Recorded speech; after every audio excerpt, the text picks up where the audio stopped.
I believe that if we are honest with ourselves, that the most fascinating problem in the world is, who am I?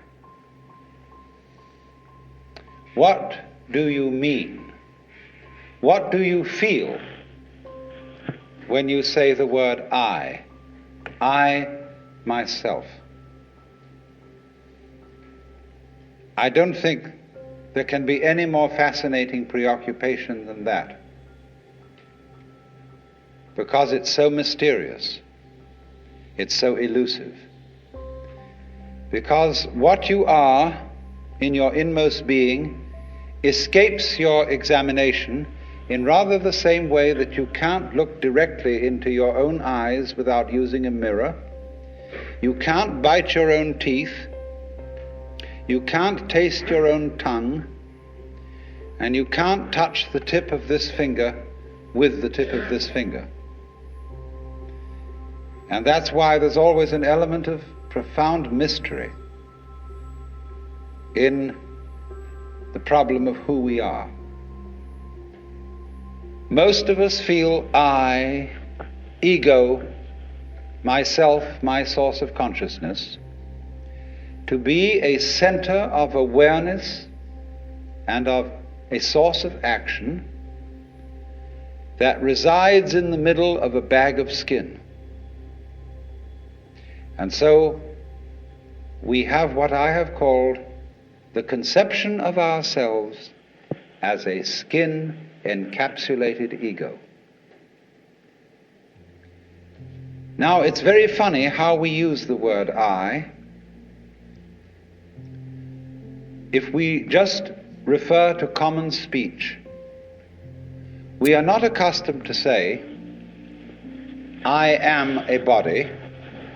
We rather say, I have a body. We don't say, I beat my heart, in the same way as we say, I walk, I think, I talk. We feel that our heart beats itself, and that has nothing very much to do with I. In other words, we don't regard I myself as identical with our whole physical organism. We regard it as something inside it. And most Western people locate their ego inside their heads. You are somewhere between your eyes and between your ears, and the rest of you dangles from that point of reference. As if within the dome of the skull there were some sort of arrangement such as there is at the SAC headquarters in Denver, where there are men in great rooms surrounded with radar screens and all sorts of things, and earphones on, watching all the movements of planes all over the world. So in the same way, we have really the idea of ourselves as a little man inside our heads who has earphones on which bring messages from the ears, and who has a television set in front of him which brings messages from the eyes, and all sorts of electrode things are all over his body, giving him signals from the hands and so on, and he has a panel in front of him of buttons and dials and things, and so he more or less controls the body. But he isn't the same as the body, because I am in charge of what are called the voluntary actions. And what are called involuntary actions of the body, they happen to me. I am pushed around by them, but to some extent also I can push my body around. This, I have concluded, is the ordinary, average conception of what is oneself. And look at the way children, influenced by our cultural environment, ask questions. Mommy, who would I have been if my father had been someone else? You see, the child gets the idea from our culture that the father and mother gave him a body into which he was popped at some moment Whether it was conception or whether it was parturition is a little bit vague. But there is, in our whole way of thinking, the idea that we are a soul, a spiritual essence of some kind, imprisoned inside a body. And that we look out upon a world that is foreign to us. In the words of the poet Houseman, I, a stranger and afraid, in a world I never made. And so, therefore, we speak of confronting reality, facing the facts. We speak of coming into this world.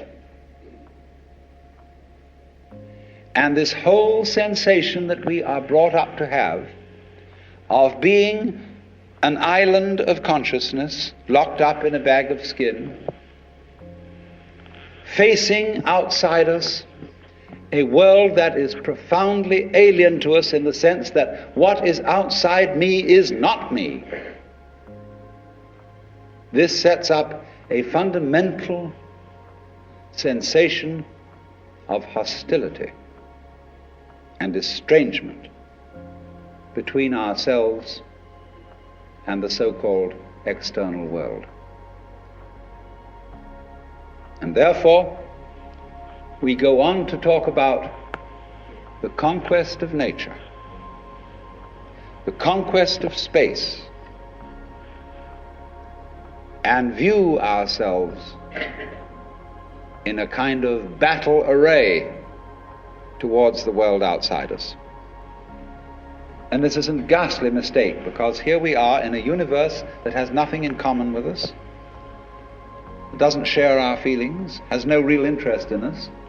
We're just a sort of cosmic fluke. And therefore, the only hope for mankind